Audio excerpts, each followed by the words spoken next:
Sou a Tamara. Tenho 29 anos. Meu marido me disse que estava trabalhando até tarde todas as noites por 3 meses seguidos. Uma noite, dirigi até o escritório dele à meia-noite para surpreendê-lo com o jantar. Mas quando olhei pela janela do escritório, o que vi fez meu sangue gelar. E minhas mãos deixaram cair a comida que eu havia preparado com tanto amor. O som daqueles recipientes batendo no chão ainda ecoa nos meus pesadelos. Se você quer saber o que aconteceu em seguida e como eu garanti que ele se arrependesse de cada mentira, curta este vídeo, inscreva-se no canal e deixe um comentário dizendo de qual cidade você está assistindo. Agora, deixe-me contar esta história desde o início, porque você precisa entender como uma mulher que achava que tinha o casamento perfeito se tornou a mulher que destruiu essa ilusão. Meu nome é Tamara Johnson e eu moro em São Paulo. Pelo menos foi onde esse pesadelo aconteceu. Sou professora de escola primária, 3º ano, para ser específica. Eu amo meu trabalho. Amo essas crianças. Todas as manhãs acordo animada para ver seus rostinhos, para vê-los aprender, para fazer parte do crescimento deles. Ensinar sempre foi meu chamado, meu propósito. Mas há 3 meses, comecei a acordar em uma cama vazia. E essa alegria começou a parecer vazia porque a pessoa com quem eu queria compartilhar isso não estava mais lá. Conheci Daniel na faculdade, Universidade Estadual de São Paulo para ambos. Eu estava estudando educação. Ele estava em ciência da computação. Estávamos ambos no 2º ano quando nos conhecemos em uma festa de boas-vindas. Ele não era como os outros caras. Era focado, ambicioso, respeitoso. Falava sobre construir um futuro, sobre criar algo significativo. Ele não queria apenas sobreviver. Queria ser excelente. E Deus, eu amava isso nele. Namoramos durante a faculdade e 2 anos após a formatura, ele me pediu em casamento no mesmo lugar onde nos beijamos pela primeira vez no campus. Foi lindo. Tudo sobre nós parecia destinado, como se estivéssemos escritos nas estrelas. Casamos há 5 anos. Cerimônia pequena, família e amigos próximos. Nada extravagante, mas cheio de tanto amor. Compramos uma casa geminada em um bairro decente de São Paulo. Daqueles lugares com ruas arborizadas e vizinhos que realmente acenam para você. Decorei aquela casa com tanto cuidado. Cada peça de mobília, cada quadro na parede, cada planta na janela foi escolhida com amor. Aquela casa deveria ser nossa base. O lugar onde criaríamos nossos filhos, envelheceríamos juntos, construiríamos nosso legado. Daniel trabalhou duro em uma empresa de consultoria de tecnologia. Começou como gerente de projetos comum, mas 3 meses atrás foi promovido a gerente sênior de projetos. Fiquei tão orgulhosa dele. Celebramos com champanhe e comida do nosso restaurante favorito. Ele me disse que essa promoção significava mais dinheiro, mais estabilidade, que finalmente poderíamos começar a tentar ter um bebê como planejávamos. Lembro-me de segurar seu rosto em minhas mãos naquela noite, olhando em seus olhos e dizendo o quanto eu acreditava nele, o quanto eu o amava. Eu significava cada palavra. Eu faria qualquer coisa por aquele homem, qualquer coisa. Mas com essa promoção veio uma mudança. Sutil no começo, depois impossível de ignorar. Daniel começou a trabalhar até tarde. Não de vez em quando. Toda noite. No começo eu entendia. Nova posição, mais responsabilidades. Ele estava se provando. Foi o que eu disse a mim mesma. Eu mandava mensagens por volta das 19 horas perguntando quando ele chegaria em casa e ele dizia: "Amor, estou atolado." Provavelmente mais algumas horas. Então virou. Não me espere acordada. Depois virou ele entrando pela porta às 1 da manhã, às vezes 2, parecendo exausto, mal conseguindo manter uma conversa. Tentei ser compreensiva. Sou uma esposa compreensiva. É o que você faz quando ama alguém, certo? Você apoia seus sonhos, suas ambições. Então eu acordava cedo, fazia café da manhã para ele. Preparava seu almoço com pequenos bilhetes dizendo que o amava. Fazia todo o trabalho doméstico para ele não ter que se preocupar com isso quando chegasse em casa. Preparava o jantar mesmo sabendo que ele nunca estava lá para comer. Reaquecia o prato dele e deixava no micro-ondas para quando ele chegasse. Eu estava sendo a esposa perfeita para um homem que mal era um marido. A solidão começou a me consumir. Eu sentava à nossa mesa de jantar sozinha todas as noites, rolando o feed do meu celular, vendo outros casais postando fotos de seus encontros, suas noites de cinema, seus momentos simples juntos. Enquanto isso, eu estava jantando sozinha, dormindo sozinha, acordando sozinha. Eu ensino. Então, estou em casa por volta das 4 na maioria dos dias. Isso significa que eu tinha horas e horas de tempo vazio naquela casa, esperando por um homem que nunca aparecia. Eu assistia TV, corrigia trabalhos, ligava para minhas amigas, mas nada preenchia o vazio da ausência dele. Então, os pequenos sinais começaram a aparecer. Sinais que eu queria ignorar, mas não podia. Cerca de 6 semanas atrás, notei que Daniel cheirava diferente quando chegava em casa. Não ruim, apenas diferente. Um perfume que eu não reconhecia. Perguntei a ele sobre isso uma vez casualmente, e ele disse que um de seus colegas derramou café nele, e ele pegou um spray do banheiro do escritório. Fazia sentido, acho, mas continuava acontecendo. Perfume diferente, sempre com alguma desculpa. Depois houve a assinatura da academia. Daniel nunca foi uma pessoa de academia. Falávamos em nos exercitar juntos, talvez fazer caminhadas, mas ele sempre dizia que estava muito cansado. Então, de repente, 2 meses atrás, encontrei um recibo de uma academia. Quando perguntei a ele sobre isso, ele ficou na defensiva. Disse que precisava cuidar da saúde, que ficar sentado o dia todo estava matando suas costas.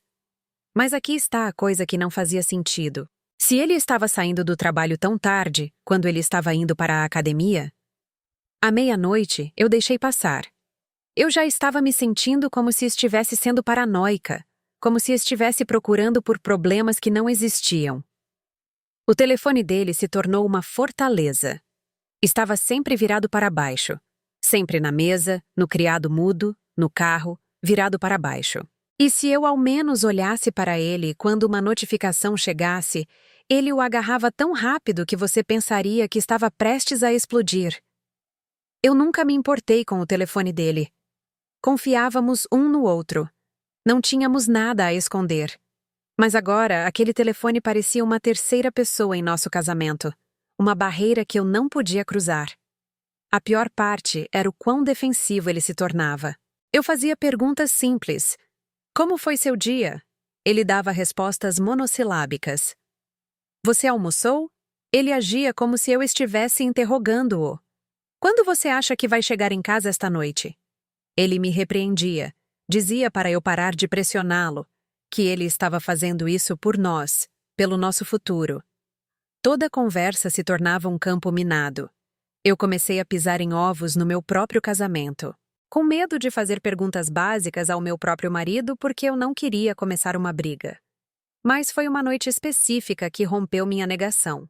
Foi numa quinta-feira, cerca de 3 semanas atrás. Eu tive um dia difícil na escola. Um dos meus alunos, um doce menininho chamado Caio, teve uma crise porque seus pais estão se divorciando. Eu o segurei enquanto ele chorava, e isso partiu meu coração em pedaços. Cheguei em casa exausta emocionalmente, precisando do meu marido, precisando de alguém para me abraçar e me dizer que tudo ficaria bem. Liguei para o telefone do escritório de Daniel por volta das 21 horas. Eu só queria ouvir sua voz. O telefone tocou e tocou, sem resposta. Liguei para o celular dele direto para a caixa postal. Tentei não entrar em pânico. Talvez ele estivesse em uma reunião. Talvez o telefone dele tenha morrido. Mas algo no meu instinto torceu dolorosamente. Aquela intuição que as mulheres têm, aquele saber estava gritando comigo. Então fiz algo do qual não me orgulho, mas não me arrependo. O marido da minha melhor amiga, Nia, trabalha na mesma empresa que Daniel. Departamento diferente. Liguei para Nia e pedi que Jerome, o marido dela, verificasse casualmente se Daniel ainda estava no escritório. Inventei uma desculpa sobre precisar saber se eu deveria esperá-lo ou simplesmente ir dormir. 20 minutos depois, Nia me ligou de volta. A voz dela estava cuidadosa. Cuidadosa demais. Ela disse que Jerome passou pelo escritório de Daniel por volta das 20h30 e estava escuro, vazio. O carro de Daniel também não estava na garagem do estacionamento. Ele já tinha saído. Saído no horário normal, provavelmente por volta das 18 horas, como todos os outros. Então, onde ele esteve nas últimas 3 horas? E por que ele mentiu e disse que estava trabalhando até tarde? Eu sentei no nosso sofá naquela noite no escuro, esperando ele chegar em casa. Ele entrou às 1h15 da manhã. Eu o observei das sombras enquanto ele tirava os sapatos, afrouxava a gravata, checava o telefone com um pequeno sorriso no rosto, um sorriso que eu não via direcionado a mim há meses. Eu perguntei a ele, com a voz mais calma que consegui. Dia longo no trabalho. Ele mal olhou para mim e disse: Sim, amor, exaustivo. Vou tomar banho e dormir. Ele nem percebeu que eu estava chorando. Ele não percebeu o quanto minhas mãos estavam tremendo. Ele tomou banho, foi para a cama e estava dormindo em minutos, enquanto eu estava deitada ao lado dele, sentindo como se estivesse dormindo ao lado de um estranho. Foi quando eu soube, não suspeitei, soube que meu marido estava mentindo para mim. O homem que eu amava há mais de uma década. O homem em torno do qual construí toda a minha vida adulta estava mentindo direto na minha cara noite após noite. E a pior parte, eu não tinha ideia de qual era a verdade. Ele estava traindo? Estava jogando? Estava em algum tipo de problema? Minha mente foi para os lugares mais sombrios. Eu não conseguia comer. Eu não conseguia dormir. Eu estava ensinando aquelas crianças durante o dia com um sorriso colado no rosto, enquanto por dentro eu estava morrendo. Morrendo absolutamente por não saber. Pensei em confrontá-lo. Revirei a conversa na minha cabeça 1000 vezes. Mas todos os cenários terminavam da mesma forma. Ele negaria, me faria sentir louca, me manipularia para pensar que eu estava sendo paranoica e controladora. Eu já tinha visto isso acontecer com outras mulheres. Eu não seria aquela mulher que confronta sem provas e acaba pedindo desculpas por ser insegura. Não.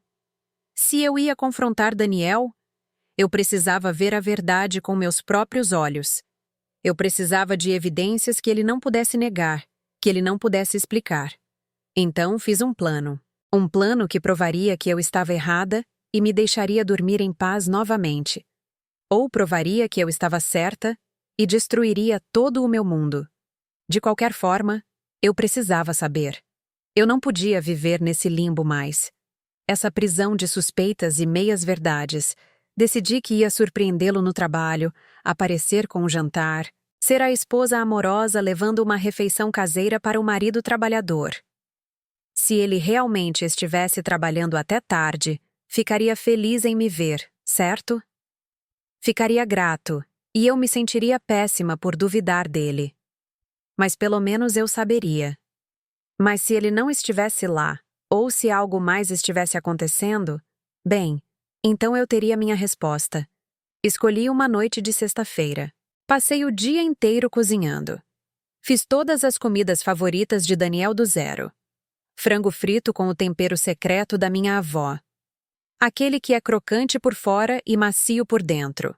Macarrão com queijo, do tipo assado com 4 tipos de queijo e aquela crosta dourada por cima.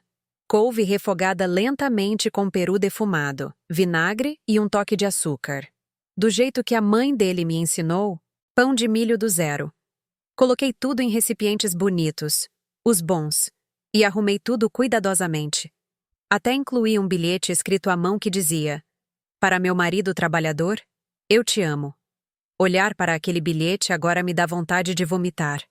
Eu disse a mim mesma o tempo todo, enquanto estava cozinhando, que eu estava sendo ridícula, que estava prestes a aparecer no escritório dele e me envergonhar, que ele riria e me abraçaria e comeríamos juntos e tudo ficaria bem. Eu queria tanto estar errada. Eu queria que minha paranoia fosse apenas isso, paranoia. Eu queria que meu casamento fosse real, mas aquela voz no meu instinto, ela não calava. Continuava sussurrando. Você sabe que algo está errado. Você sabe disso. Eu saí de casa por volta das 23h30 daquela noite. A ida até o escritório dele, no centro, leva cerca de 25 minutos sem trânsito. Passei toda aquela viagem tentando acalmar meu coração acelerado. Minhas mãos estavam suando no volante. Eu tinha a comida no banco do passageiro e o cheiro que geralmente me deixava feliz estava me deixando enjoada. Eu continuava pensando. Dê meia volta. Apenas dê meia volta. Você não quer saber. A ignorância é uma bênção. Mas eu não podia. Eu já tinha ido longe demais. Eu já tinha suspeitado por muito tempo. Eu precisava enfrentar qualquer verdade que estivesse me esperando naquele prédio. Quando entrei na garagem de estacionamento, a primeira coisa que vi foi o carro de Daniel. Aquele Nissan Maxima prateado que compramos juntos há 2 anos. Estava estacionado em seu lugar habitual, então ele estava definitivamente lá. Isso deveria ter sido reconfortante, certo? Mas não foi. Algo em ver aquele carro naquela garagem escura, quase vazia, fez meu estômago despencar. O prédio estava quase todo escuro. É um prédio de escritórios de 12 andares, e eu podia ver talvez 3 ou 4 janelas com luzes acesas. A maioria das pessoas tinha ido para casa há horas para suas famílias, para suas vidas. Mas não meu marido. Meu marido ainda estava lá, trabalhando até tarde, como sempre. Peguei os recipientes de comida e minha bolsa e caminhei até a entrada do prédio. O saguão estava estranhamente silencioso. Havia apenas um segurança na recepção. Um homem negro mais velho que eu já tinha visto algumas vezes quando visitava Daniel no trabalho. Ele levantou os olhos quando entrei, surpreso ao ver alguém tão tarde. Eu sorri para ele, disse que estava surpreendendo meu marido com o jantar. Ele sorriu de volta, disse que isso era doce, que Daniel era um homem de sorte. Eu queria gritar. Em vez disso, agradeci a ele e fui para os elevadores. Daniel me deu um cartão de acesso de emergência anos atrás, quando nos casamos. Ele disse que era só para o caso de eu precisar chegar até ele no trabalho se houvesse uma emergência ou algo assim. Eu nunca tinha usado, nunca precisei, mas guardei na carteira todos esses anos. E agora aqui estava eu usando para investigar meu próprio marido.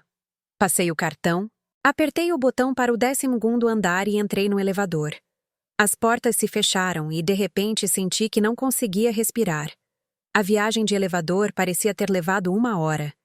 Eu assisti os números subirem. 5, 6, 7. Meu coração estava batendo tão forte que eu podia ouvi-lo nos meus ouvidos. 8, 9, 10. Eu queria apertar parar para voltar para não ver o que eu estava prestes a ver. 11, 12. O elevador tocou e as portas se abriram. O corredor estava escuro, exceto por uma única luz.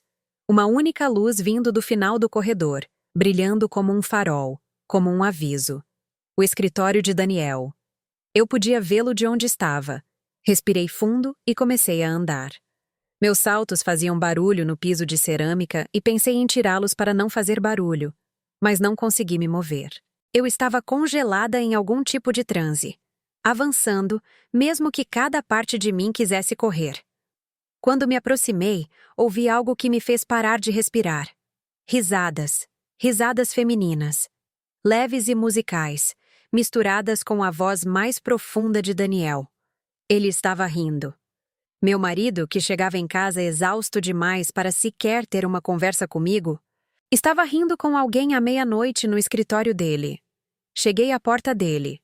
É um daqueles escritórios com um grande painel de vidro para que você possa ver dentro, provavelmente por segurança, ou transparência, ou qualquer razão corporativa. Eu estava ali, logo fora da luz, escondida nas sombras do corredor, e olhei. Olhei através daquele vidro, e o que vi me destruiu, me matou, arrancou meu coração do peito e o pisoteou. Daniel estava sentado no sofá do escritório, aquele sofá de couro bonito perto da mesa dele. E ao lado dele, praticamente em cima dele, estava Juliana, sua assistente. Essa jovem, talvez 25 anos, bonita, magra, com tranças longas e maquiagem perfeita. A cabeça dela estava apoiada no ombro dele. O braço dele estava em volta da cintura dela, segurando-a como se ela pertencesse ali. E nas mãos deles estavam taças de vinho. Vinho, não café, não água. Vinho. Eles não estavam trabalhando. Estavam tendo um momento íntimo. O tipo de momento que deveria ser reservado para pessoas em um relacionamento. Eu não sei quanto tempo fiquei ali. Podiam ter sido segundos ou minutos. O tempo parou de existir. Tudo o que eu podia ver era meu marido sendo afetuoso com outra mulher. Tudo o que eu podia sentir era essa dor insuportável se espalhando pelo meu peito como veneno. Minhas mãos ficaram dormentes. Os recipientes de comida que eu estava segurando. A comida que eu passei o dia inteiro preparando com amor escorregou das minhas mãos e caiu no chão. O som foi explosivo naquele corredor silencioso. Recipientes de plástico se partindo. Comida se espalhando por toda parte. Pratos batendo. O barulho fez os dois saltarem como se tivessem sido eletrocutados. Suas cabeças se viraram em direção à porta. Em minha direção. Eu observei o rosto de Daniel se transformar em tempo real. Primeiro confusão. Depois reconhecimento. Depois absoluto terror. Puro terror. Seus olhos se arregalaram. Sua boca se abriu, e toda a cor esvaiu do rosto dele como se alguém tivesse aberto uma torneira e deixado tudo fluir. A expressão de Juliana era diferente. Choque, sim, mas também culpa. Ela sabia. Ela sabia exatamente quem eu era. Ela sabia que eu era a esposa dele. E ela estava sentada ali com a cabeça no ombro dele de qualquer forma, bebendo vinho com ele à meia-noite como se tivesse todo o direito. Eu não conseguia me mover, não conseguia falar, não conseguia respirar. Todos nós apenas nos encaramos através daquele vidro. Paralisados neste momento horrível, Daniel se levantou desajeitadamente, quase derrubando sua taça de vinho. Ele empurrou Juliana para longe, como se ela o tivesse queimado, criando uma distância que não significava nada agora. O dano já estava feito. Eu tinha visto tudo.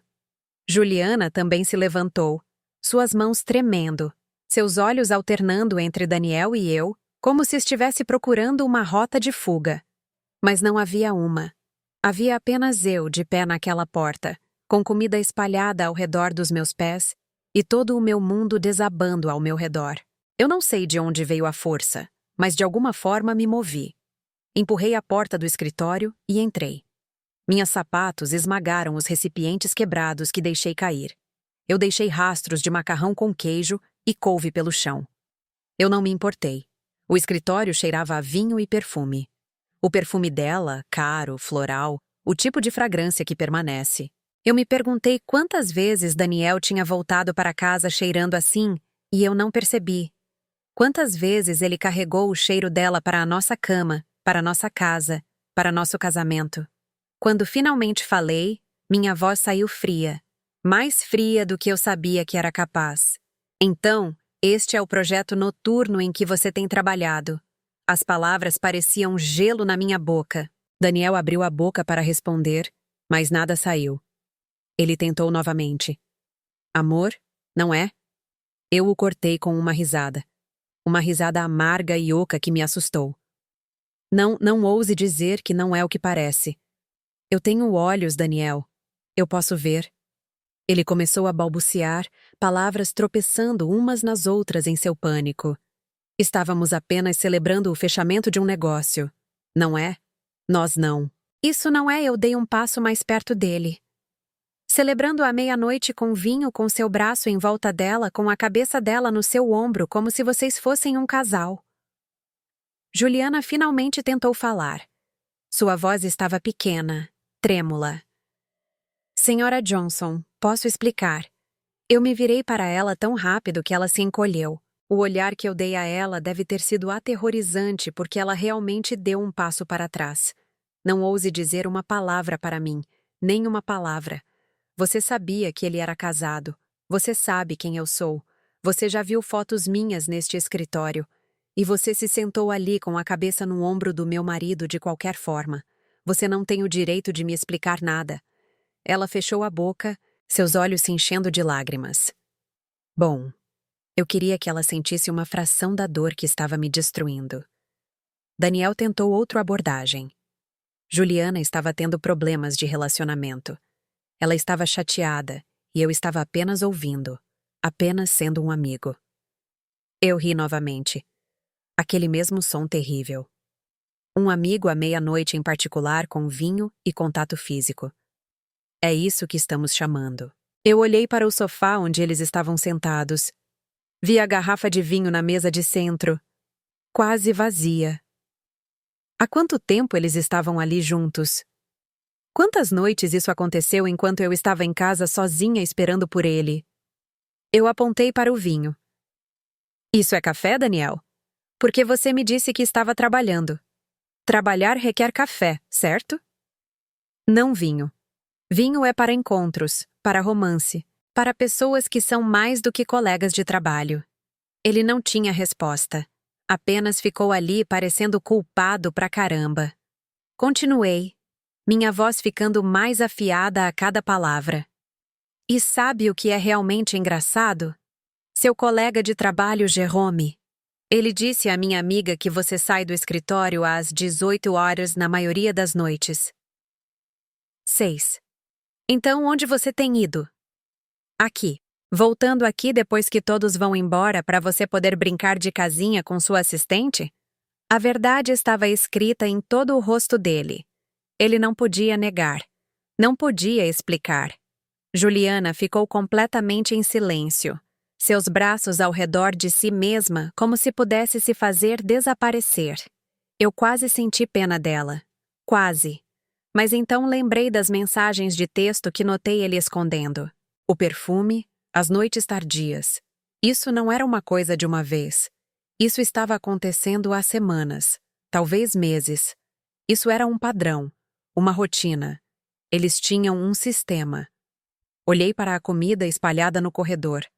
A comida que eu preparei com minhas próprias mãos para um homem que estava se alimentando da companhia de outra mulher. O simbolismo não me escapou. Eu estava alimentando um homem que estava me privando de amor, atenção, honestidade. Eu estava sendo a esposa perfeita para um homem que estava ocupado interpretando o papel de marido com outra pessoa.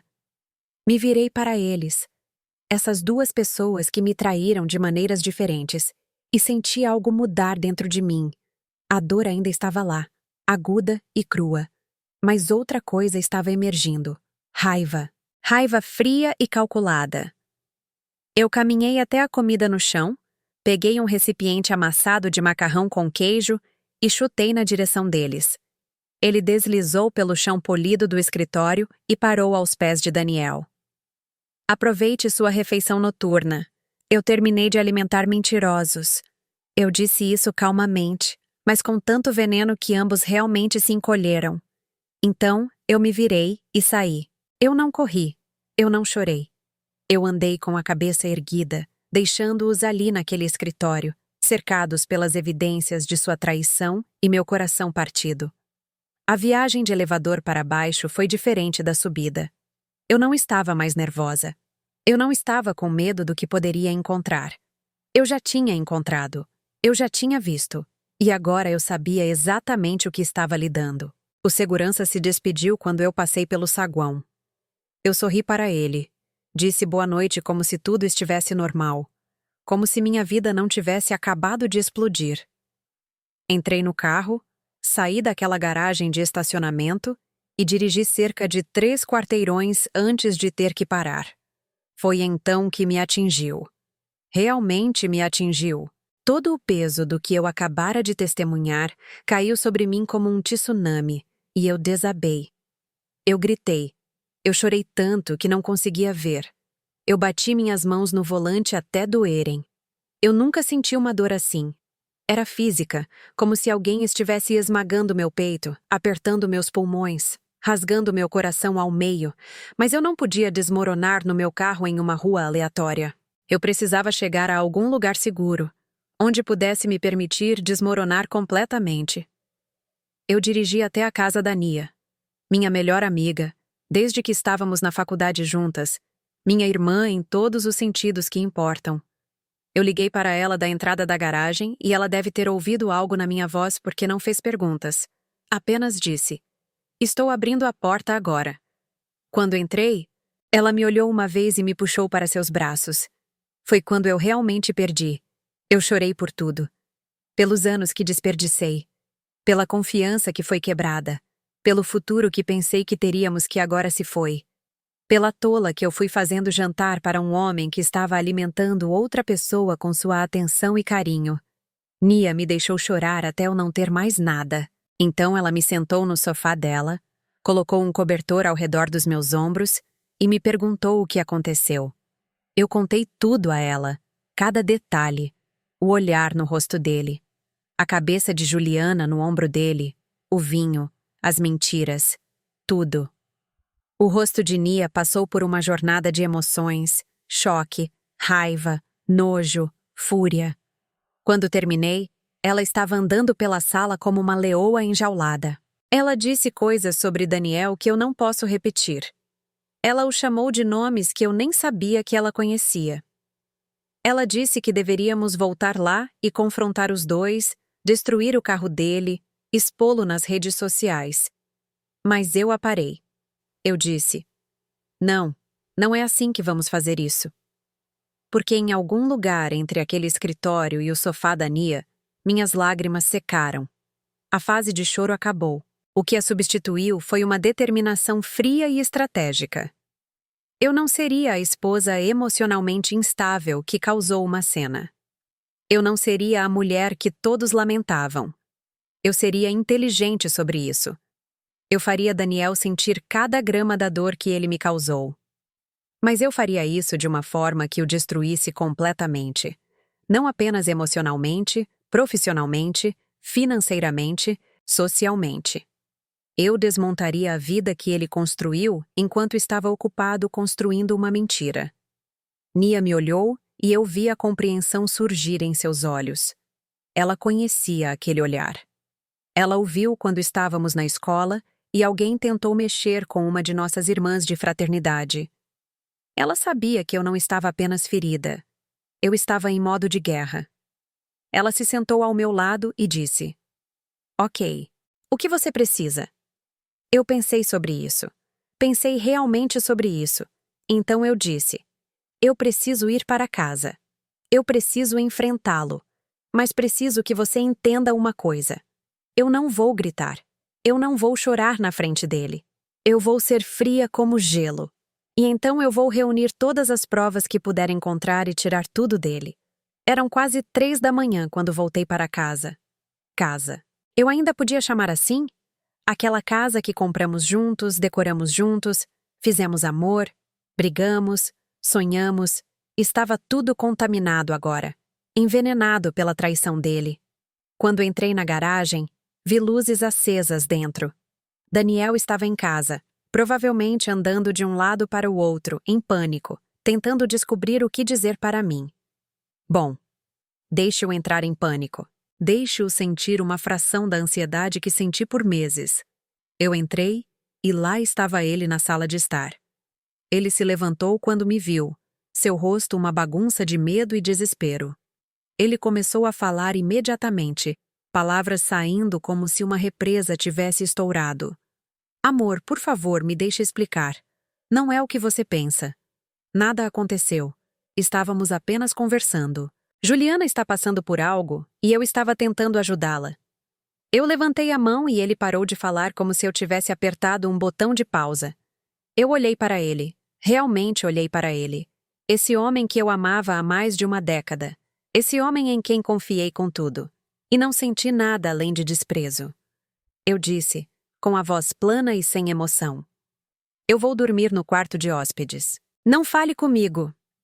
Ele tentou me seguir, tentou continuar explicando, mas eu fechei a porta do quarto de hóspedes na cara dele e tranquei. Eu o ouvi do outro lado implorando, pedindo desculpas, fazendo promessas. Eu ignorei tudo. Eu entrei naquela cama, naquele quarto que deveria ser para hóspedes, mas agora era meu santuário do meu próprio marido. E eu olhei para o teto. Eu não chorei. Eu estava farta de chorar. Agora era hora de pensar, planejar, me preparar para a guerra. Os próximos 3 dias foram os mais surreais da minha vida. Eu me movi pela casa como um fantasma. Eu fui trabalhar, ensinei meus alunos, sorri quando precisava e voltei para casa para um homem com quem me recusei a falar. Daniel tentou de tudo. Ele tentou se desculpar. Ele tentou explicar. Ele tentou ficar bravo, me acusar de exagerar. Ele tentou o caminho patético, chorando e implorando. Nada disso funcionou. Eu permaneci completamente fria, completamente silenciosa. Mas enquanto eu estava dando a ele o tratamento do silêncio, eu também estava ocupada. Muito ocupada. Primeiro, eu examinei nossos extratos bancários. Tivemos contas conjuntas, então eu tinha todo o direito de ver para onde nosso dinheiro estava indo. O que encontrei me deixou fisicamente doente. Jantares caros em restaurantes românticos cobrados no cartão de crédito dele. Lugares que nunca fomos juntos. Flores compradas em floriculturas de alto padrão. Eu nunca recebi essas flores. Cobranças de hotéis. Várias cobranças de hotéis. E aqui está a que me fez querer incendiar tudo. Uma cobrança de hotel em 14 de fevereiro. Nosso 5º aniversário de casamento. O fim de semana que Daniel me disse que tinha que ir a uma conferência em Campinas. Ele me ligou do hotel e disse o quanto sentia minha falta. O quanto queria que eu estivesse lá. Eu acreditei nele. Eu fiquei em casa sozinha no nosso aniversário, enquanto ele estava em um resort romântico a 45 minutos de São Paulo com Juliana. Ele passou nosso aniversário com a amante dele. Eu tirei capturas de tela de tudo. Cada cobrança suspeita, cada estadia em hotel, cada jantar, cada despesa inexplicada. Então eu me movi para os registros telefônicos dele. Estamos em um plano familiar, então eu podia acessar o detalhamento da conta. O que encontrei confirmou minhas piores suspeitas. Mais de 500 mensagens de texto em um mês para um único número. Liguei para aquele número de uma linha bloqueada. E claro, Juliana atendeu com um alô animado. Eu desliguei sem dizer nada. 500 mensagens de texto. Isso é mais mensagens do que ele me enviou o ano todo. Comecei a olhar as redes sociais. Daniel não era muito de postar, mas Juliana era. Eu encontrei o Instagram dela e era uma mina de ouro de evidências. Fotos de eventos do escritório onde ela e Daniel sempre estavam um pouco próximos demais. Uma foto de 2 meses atrás onde ela estava usando uma pulseira, uma corrente de ouro delicada com um pequeno diamante. Eu reconheci aquela pulseira. Daniel me disse que tinha perdido uma pulseira que comprou para o aniversário da mãe dele. Aparentemente, ele não perdeu. Ele apenas deu para outra pessoa. Havia fotos dela em restaurantes que eu reconheci dos extratos do cartão de crédito. Ela os postou semanas atrás, e eu não pensei em nada na época. Por que eu pensaria? Eu confiava no meu marido. Eu não achava que precisava estar stalkeando os colegas de trabalho dele nas redes sociais procurando por evidências de infidelidade. Mas agora, olhando para aquelas postagens com o conhecimento que eu tinha, tudo estava tão claro. Ela estava ostentando o relacionamento deles bem debaixo do meu nariz.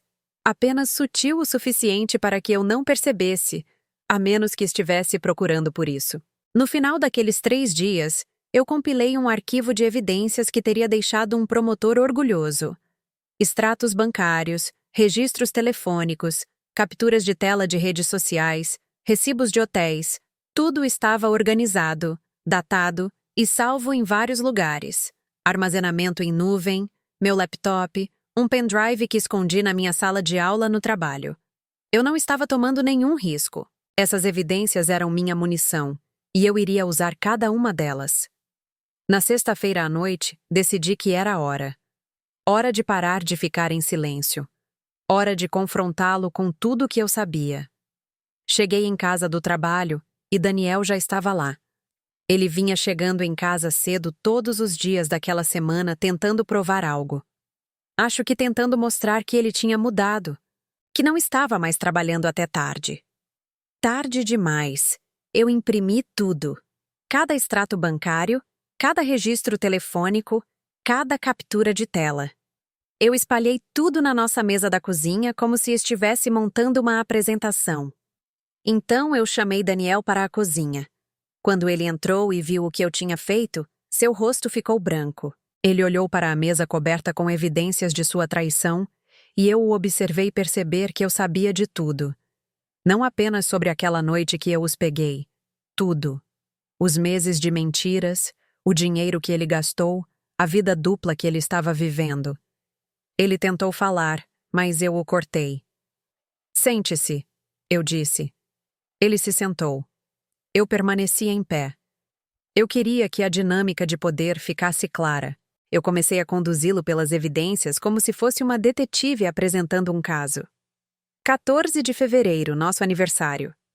Você me disse que estava em uma conferência em Campinas. Eu deslizei o recibo do hotel pela mesa. Esta cobrança de hotel diz o contrário. Este é o Grandover Resort, um resort romântico para casais a 45 minutos daqui. Enquanto eu estava em casa sozinha no nosso aniversário, você estava lá com ela. Quer explicar isso? Sua boca se abriu e fechou como um peixe fora d'água. Nenhuma explicação veio. Eu continuei. Esta pulseira? Eu mostrei a ele a captura de tela do Instagram. A que você disse que comprou para sua mãe e depois perdeu. Juliana está usando. Então, ou você perdeu e ela coincidentemente encontrou e serviu perfeitamente no pulso dela, ou você mentiu para mim e deu para ela. Qual é? Silêncio. Eu me movi para os registros telefônicos. 547 mensagens de texto para o número dela em um mês. Isso é mais do que você me enviou no ano passado todo. Sobre o que você poderia possivelmente ter para falar com sua assistente que exigiu 547 mensagens de texto. Cada peça de evidência que eu apresentava. Eu o observei desmoronar um pouco mais. Seus ombros cederam, sua cabeça caiu, suas mãos começaram a tremer. Mas eu não tinha terminado. Eu mostrei a ele cada jantar, cada despesa, cada mentira. Eu tinha recibos para tudo, literalmente e figurativamente. Quando terminei, eu olhei para ele. Este homem que deveria ser meu parceiro, meu igual, meu para sempre. E eu fiz a pergunta, e eu já sabia a resposta. Há quanto tempo isso está acontecendo? Ele olhou para mim, lágrimas escorrendo pelo rosto dele. 4 meses, ele sussurrou. 4 meses. 1/3 de um ano. Ele estava me traindo há 4 meses enquanto eu planejava nosso futuro, falava sobre bebês. Ele estava construindo um relacionamento com outra pessoa. Eu balancei a cabeça lentamente, absorvendo essa informação. 4 meses de mentiras, 4 meses de noites tardias, 4 meses dormindo ao meu lado e pensando nela. Eu disse: Eu preciso que você saiba de uma coisa, Daniel. Isso não apenas aconteceu. Você não escorregou e caiu em um caso. Você fez escolhas. Cada mensagem de texto, cada jantar, cada quarto de hotel, essas foram escolhas. Você escolheu mentir para mim. Você escolheu desrespeitar nosso casamento. Você escolheu usar nosso dinheiro. Dinheiro que eu ajudei a ganhar para cortejar outra mulher. Você escolheu passar nosso aniversário com ela em vez de comigo. Essas foram decisões conscientes que você tomou e eu preciso que você entenda que eu nunca vou perdoá-lo por elas. Ele tentou falar, se desculpar, dar desculpas. Ele disse as palavras que todo traidor diz. Não significou nada. Ela não significa nada. Você é quem eu amo. Eu cometi um erro. Farei qualquer coisa para consertar isso. E talvez, uma vez, essas palavras teriam funcionado. Talvez se ele as tivesse dito semanas atrás, antes de eu ver a extensão total de sua traição, elas poderiam ter rachado minha determinação. Mas não agora. Agora essas palavras eram vazias, sem significado. Eu já as ouvi antes de outros homens tentando justificar suas traições. Elas nunca significam nada. Eu tirei minha aliança de casamento, aquele anel lindo que ele colocou no meu dedo há 5 anos, prometendo me amar e me valorizar para melhor ou pior. Eu o coloquei na mesa bem em cima de todas as evidências de sua infidelidade. O simbolismo não escapou a nenhum de nós. Estou entrando com o pedido de divórcio, eu disse calmamente. E todos vão saber exatamente o porquê. O rosto dele foi de pálido para verde. Amor, por favor, não faça isso. Podemos consertar isso. Podemos fazer terapia. Eu vou largar meu emprego. Farei qualquer coisa. Eu o cortei. Você deveria ter pensado nisso antes de colocar seu braço em volta dela. Antes de passar nosso aniversário com ela. Antes de mentir para mim por 4 meses seguidos. É tarde demais, Daniel. Você matou esse casamento. Não eu. Você. Eu o deixei sentado naquela mesa, chorando sobre as evidências de sua própria traição.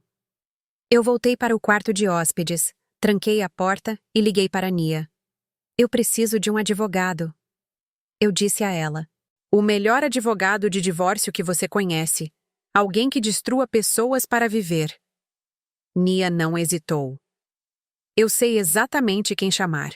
Mas antes de eu entrar com o pedido de divórcio, antes de eu começar o processo legal, eu tinha algo mais a fazer. Algo que machucaria Daniel de uma maneira que ia além de apenas me perder. Eu ia garantir que a vida profissional dele sofreria também. Porque aquele caso não foi apenas uma traição pessoal. Foi uma violação ética profissional. Daniel era gerente sênior de projetos. Juliana era subordinada direta dele. Ela trabalhava sob ele, reportava a ele. A empresa deles tinha políticas rígidas contra a fraternização entre supervisores e subordinados por causa das questões de dinâmica de poder. O que eles estavam fazendo não era apenas moralmente errado, era contra a política da empresa. Durante o fim de semana, enquanto Daniel perambulava pela casa tentando me fazer falar com ele, eu trabalhei com Nia para redigir um e-mail. Não para expô-lo publicamente nas redes sociais. Isso seria muito desordenado, muito emocional. Não. Isso seria profissional, formal, devastador. Redigimos um relatório sobre violações do Código de Conduta Interno. Documentamos tudo. A linha do tempo do caso, evidências do relacionamento, prova de que recursos e tempo da empresa estavam sendo usados para assuntos pessoais. Eu incluí as mensagens de texto que mostravam que eles estavam se comunicando durante o horário de trabalho, as cobranças de hotéis que coincidiam com supostas viagens de negócios, as fotos deles juntos em eventos de trabalho onde eles estavam claramente mais do que apenas colegas. Nia me ajudou a organizar tudo em uma queixa formal. Ela não é advogada, mas trabalha em RH corporativo. Então, sabe exatamente como essas coisas devem ser formatadas. Fizemos isso profissional, objetivo, impossível de descartar como apenas uma esposa ciumenta causando drama. Esta foi uma queixa ética legítima respaldada por evidências irrefutáveis. Colocamos tudo isso em um arquivo PDF, mais de 10 megabytes de provas, e preparamos um e-mail para enviar para as pessoas certas, o CEO, o diretor de RH e o chefe do departamento de Daniel. Segunda-feira de manhã chegou. Eu me levantei, me vesti para o trabalho e voltei para casa durante o intervalo do almoço. Eu me sentei no meu laptop na nossa sala de estar. Nia em videochamada comigo para apoio moral. O e-mail estava pronto para ser enviado. Meu dedo pairou sobre o botão de enviar. Era isso. Esse era o ponto de não retorno. Uma vez que eu enviasse isso, a carreira de Daniel estaria acabada. Sua reputação estaria destruída. Todos em seu círculo profissional saberiam o que ele tinha feito. Por um momento, hesitei. Eu estava realmente pronta para fazer isso? Para arruinar o sustento dele. Então eu lembrei do olhar no rosto dele quando o peguei com Juliana. Lembrei-me do nosso aniversário que ele passou com ela. Lembrei-me dos 4 meses de mentiras, das noites frias sozinha, da comida que deixei cair no chão do lado de fora do escritório dele, da dor que estava esmagando meu peito por semanas. Sim, eu estava pronta. Eu pressionei enviar. O e-mail foi enviado exatamente ao meio-dia. Por volta das 12h30, de acordo com alguém que Nia conhecia que trabalhava lá, o andar executivo estava em caos. Por volta das 13 horas, Daniel foi chamado para uma reunião com o RH. Por volta das 14h, ele foi suspenso sem pagamento enquanto aguardava uma investigação completa. e por volta das 15 horas, recebi uma dúzia de chamadas frenéticas dele que ignorei. Ele deixou mensagens de voz implorando para eu ligar para a empresa, para dizer que foi um mal-entendido para retirar. Mas eu não estava retirando nada. Ele tinha feito sua cama com Juliana. Agora ele podia deitar nela sozinho, desempregado. A investigação não demorou muito. As evidências eram claras demais. Eles encontraram uso indevido do cartão de crédito da empresa para despesas pessoais com Juliana. Eles encontraram relatórios de despesas falsificados, alegando que jantares com ela eram refeições de negócios. Eles encontraram provas de que ele estava negligente em suas funções porque estava muito ocupado levando um caso. Dentro de uma semana, Daniel foi demitido, dispensado por violação grosseira da ética profissional e conduta imprópria de um gerente sênior. O memorando oficial que foi enviado para a empresa citava grave violação de confiança e conduta prejudicial aos valores da empresa. O nome dele estava na lama. Neste setor, nesta cidade, as notícias se espalham rápido. Todos sabiam e ninguém ia contratá-lo depois disso. Juliana não se saiu muito melhor. Seu estágio foi imediatamente encerrado. Sem carta de recomendação, sem futuras oportunidades com a empresa. Ela foi simplesmente dispensada. Ouvi dizer que ela tentou explicar, tentou dizer que foi manipulada pelo chefe, mas ninguém acreditou. Ela era uma adulta que fez escolhas adultas e ela teria que viver com as consequências. Eu não senti pena dela. Nem um pouco. Ela sabia o que estava fazendo. Ela sabia que ele era casado. Ela tinha visto minha foto na mesa dele. Ela provavelmente respondeu chamadas minhas tentando alcançá-lo. Ela não era uma vítima inocente. Ela era uma participante voluntária na destruição do meu casamento. As consequências financeiras começaram a se acumular em Daniel rapidamente. Sem sua renda, ele não podia acompanhar as contas, a hipoteca, o pagamento do carro, os cartões de crédito que ele esgotou comprando coisas para Juliana. Tudo isso venceu e ele não podia pagar. Eu transferi todo o meu dinheiro pessoal para uma conta separada que ele não podia acessar. Eu não ia deixar que ele me arrastasse com ele. Dentro de 2 semanas, ele estava recebendo chamadas de credores. Dentro de 1 mês, ele estava enfrentando a execução hipotecária da casa.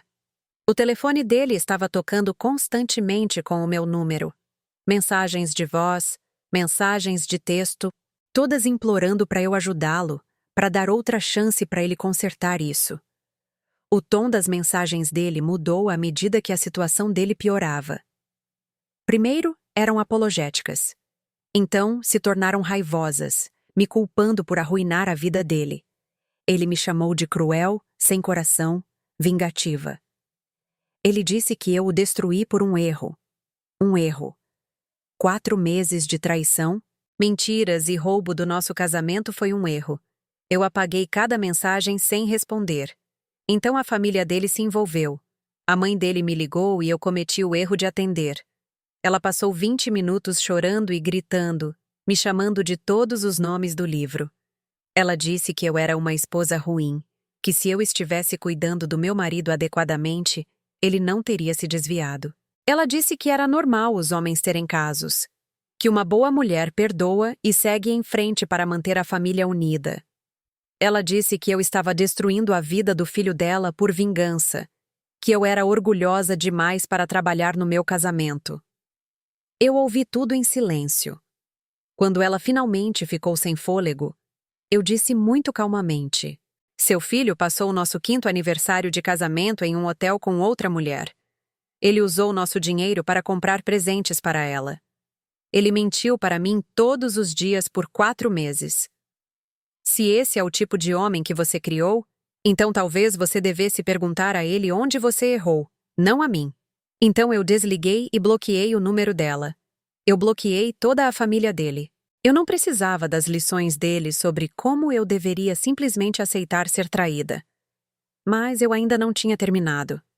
Enquanto Daniel estava perdendo o emprego e se afogando em dívidas, eu estava me encontrando com o advogado que Nia havia recomendado. O nome dela era Simone Washington, e ela era tudo o que eu precisava. afiada, implacável, experiente em divórcios de alto conflito. Ela olhou para minhas evidências e literalmente sorriu.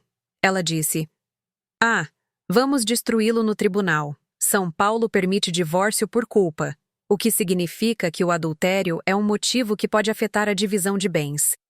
Simone explicou que, como Daniel usou fundos matrimoniais para manter um caso, o juiz poderia me conceder uma parte maior dos nossos bens como compensação. Passamos por tudo. A casa era nosso maior bem.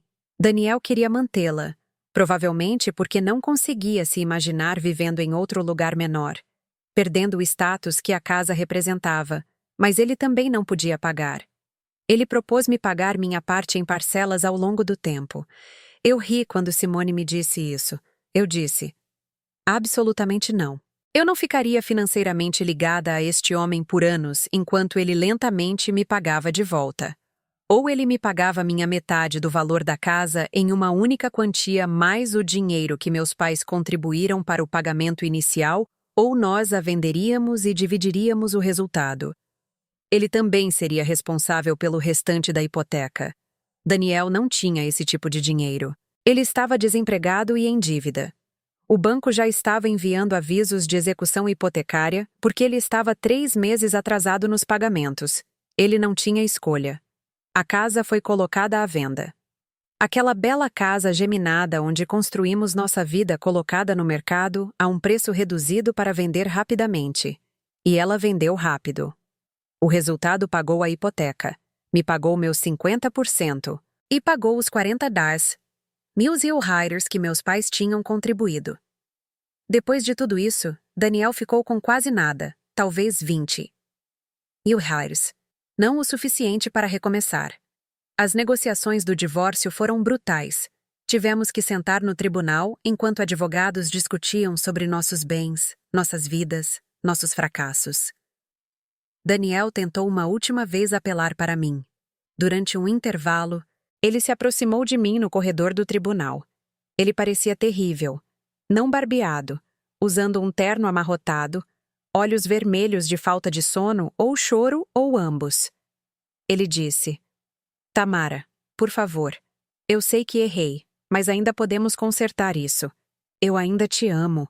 Não jogue fora 5 anos de casamento por causa disso." Eu olhei para ele, realmente olhei para ele e não senti absolutamente nada. Nenhum amor, nenhuma raiva, nem mesmo pena. Apenas vazio. Eu disse: "Você já jogou fora nosso casamento quando colocou as mãos nela. Estou apenas tornando oficial." E me afastei. O juiz assinou nossos papéis de divórcio em uma terça-feira à tarde. Assim, 5 anos de casamento dissolvidos. Eu estava oficialmente solteira, livre, desatrelada de um homem que me traiu de todas as maneiras possíveis. Daniel saiu daquele tribunal sem nada. Sem casa, sem carro. Ele teve que vendê-lo para pagar as contas. Sem emprego, sem esposa, sem futuro. Ele ficou no estacionamento do tribunal parecendo perdido e quebrado. E eu não senti nada. Nenhuma satisfação, nenhuma vingança. Apenas alívio por isso ter acabado. Eu peguei meu dinheiro do acordo e comecei a reconstruir. Encontrei um apartamento menor em um bairro mais calmo. Muitas árvores, tranquilo, um novo começo. Eu o decorei exatamente como eu queria. Sem compromissos, sem considerar o gosto de ninguém, apenas o meu. Cores suaves, plantas por toda parte, um canto de leitura aconchegante junto à janela. Cada canto daquele espaço era meu e só meu. Parecia que eu finalmente podia respirar. Eu me joguei no trabalho. Meu diretor notou minha dedicação e me indicou para um programa de liderança. Eu completei e fui promovida a professora líder, ajudando a desenvolver o currículo para toda a série. Isso me deu propósito, algo positivo em que focar. Comecei um negócio paralelo fazendo planejadores personalizados para professores. Cresceu mais rápido do que eu esperava. De repente, eu tinha renda vindo de várias fontes. Eu estava independente, estável, prosperando. Comecei a fazer exercícios, não para mudar como eu parecia, mas porque me fazia sentir forte fisicamente e mentalmente. Perdi 7 quilos. Ganhei músculos. Me senti mais saudável do que em anos. Fui em viagens com Nia e minhas outras amigas, fins de semana de meninas, dias de spa, shows. Eu lembrei como era rir sem o peso da suspeita e das mentiras me esmagando. Fiz terapia, trabalhei a traição, aprendi a confiar novamente lentamente. E então, um dia, cerca de 6 meses após o divórcio ser finalizado, conheci alguém. O nome dele é Davi. Ele é pai solteiro. A filha dele está na minha turma. Nos conhecemos em uma reunião de pais e professores. Ele foi gentil, atencioso, fez perguntas ponderadas sobre o progresso da filha. Começamos a conversar, depois café, depois jantar. Ele levou as coisas devagar, nunca pressionou. Ele foi paciente com minhas muralhas, minhas hesitações, minhas dificuldades de confiança. Ele me mostrou através de ações consistentes que nem todos os homens são mentirosos. Ele é tudo o que Daniel fingia ser, mas nunca foi. Honesto, presente, real. Eu encontrei Daniel uma vez, cerca de 8 meses depois que tudo terminou. Eu estava em um restaurante com Davi rindo durante o jantar, feliz, genuinamente feliz. E eu o vi do outro lado da sala. Ele estava sozinho, parecendo que tinha envelhecido 10 anos. Nossos olhos se encontraram por um segundo.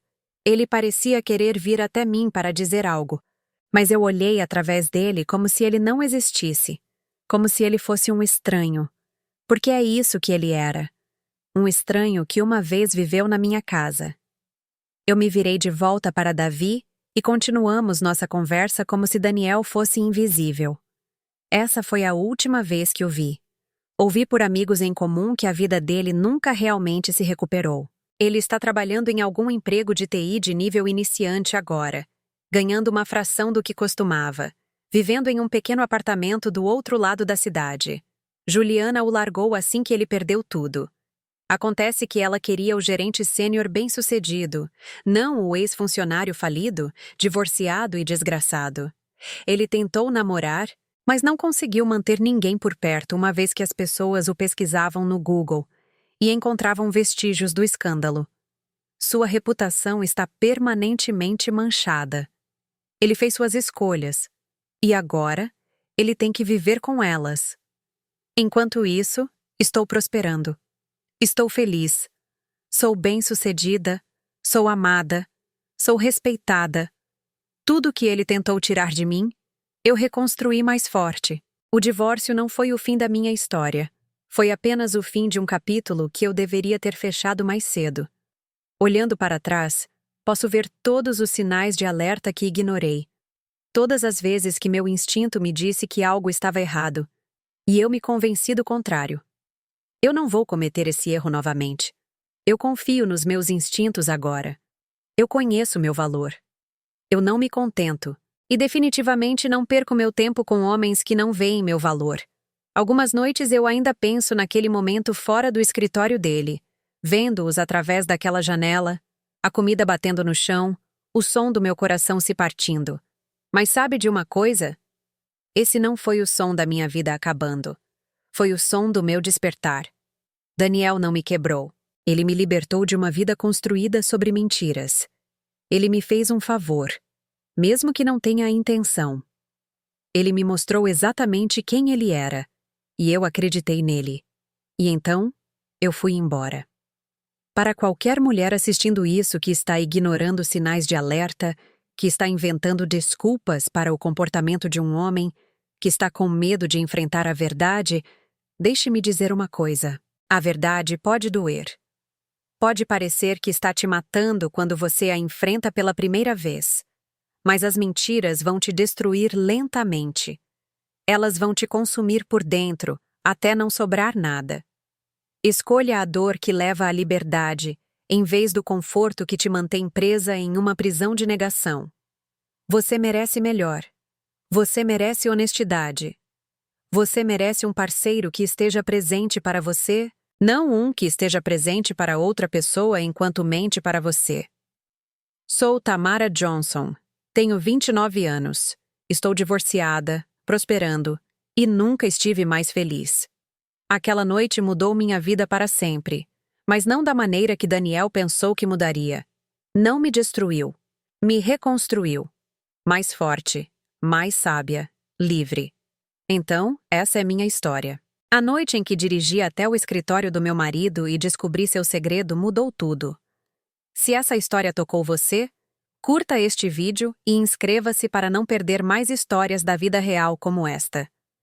Deixe um comentário abaixo e diga de qual cidade você está assistindo. E você já pegou alguém em uma mentira? Estou lendo cada comentário. Na tela, você verá mais 2 histórias incríveis que acho que você vai adorar. Não se esqueça de se inscrever. Tenho tantas outras histórias para compartilhar. Até a próxima vez. Lembre-se disso. Você merece alguém que trabalhe até tarde para construir sua vida juntos, não para destruí-la. Você merece alguém cujas noites sejam passadas tentando te dar um futuro melhor, não roubando seu presente para outra pessoa. Conheça seu valor, proteja sua paz e nunca, jamais, se contente com menos do que você merece. Paz e bênçãos.